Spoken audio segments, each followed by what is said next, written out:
Der große Testbericht 508 Hybrid. Ja, Stefan Konz hat ihn gefahren von der PSA Retail GmbH aus Saarbrücken, der Peugeot-Niederlassung quasi.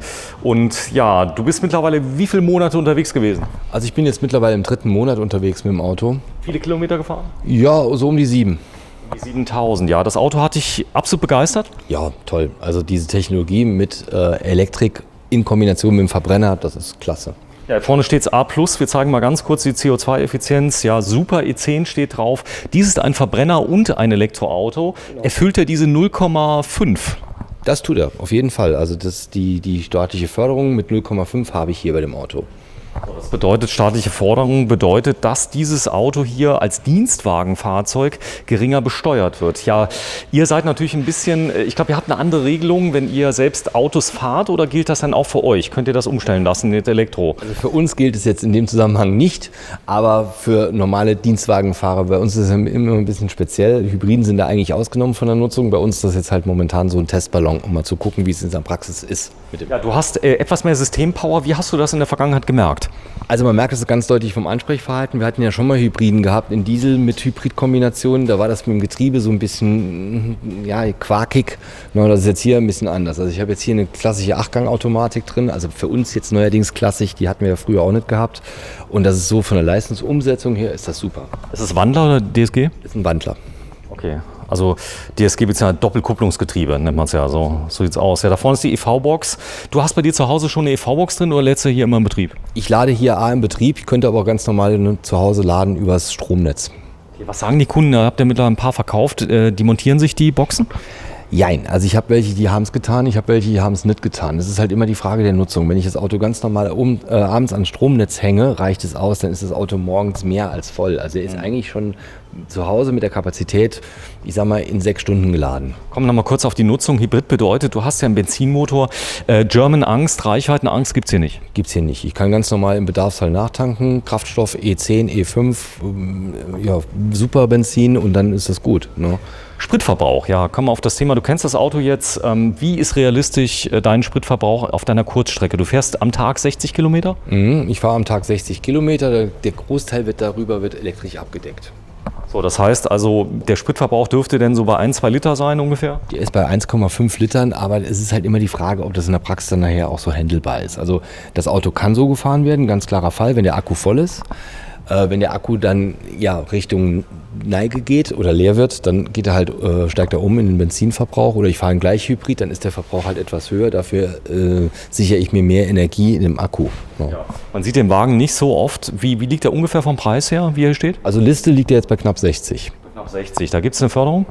Da gibt es eine Förderung. Momentan haben wir auf der einen Seite Rabatt und die Förderung vom Staat. Der liegt irgendwo im Bereich von der staatlichen Förderung bei rund 2.500 Euro. Noch zusätzlich. Viele Autos werden hier geleast. Wie liege ich im Leasing ungefähr bei so einem Auto? Bei 36 Monaten? Stark abhängig von der Kilometerlaufleistung, aber so im Bereich von 450 Euro brutto sollte man auf jeden Fall ankalkulieren.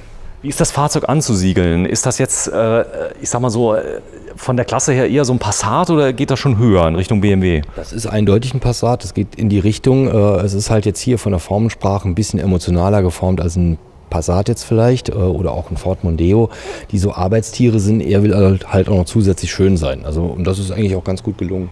Okay. Das ist so. Man kann sagen, das Design, also bei Peugeot, das ist eines der Hauptargumente, also für eventuell eine Entscheidung.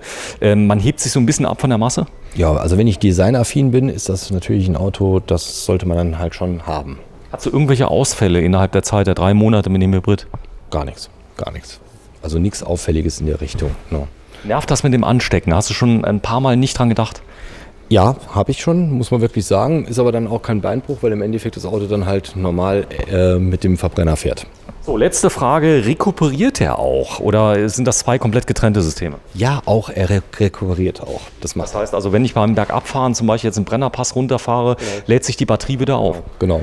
Ich kann das auch so einstellen von der Technologie, dass man sagt, okay, das Fahrzeug wird jetzt im Endeffekt geladen durch die Einstellung von mir. Wenn ich ihn jetzt so einstelle, dass ich sage, ich hätte jetzt gerne maximalen Akku-Power noch nachdem wenn ich in die Stadt reinfahre, dann lädt er mir den Akku auch während der Fahrt voll. Das verbraucht natürlich ein bisschen mehr Kraftstoff, dafür ist der Akku näher gefüllt. Kann ich sagen, ich möchte rein elektrisch fahren und das behalten, ohne dass der Verbrenner angeht? Oder geht der immer an? Das wäre ein Perpetuum mobile, das funktioniert natürlich nicht, weil ich kann nicht rein elektrisch fahren und den Akku voll laden. Nee, das meine ich nicht. Wenn ich jetzt zum Beispiel losfahre und sage, ich will komplett rein elektrisch fahren, Akku ist voll, geht das?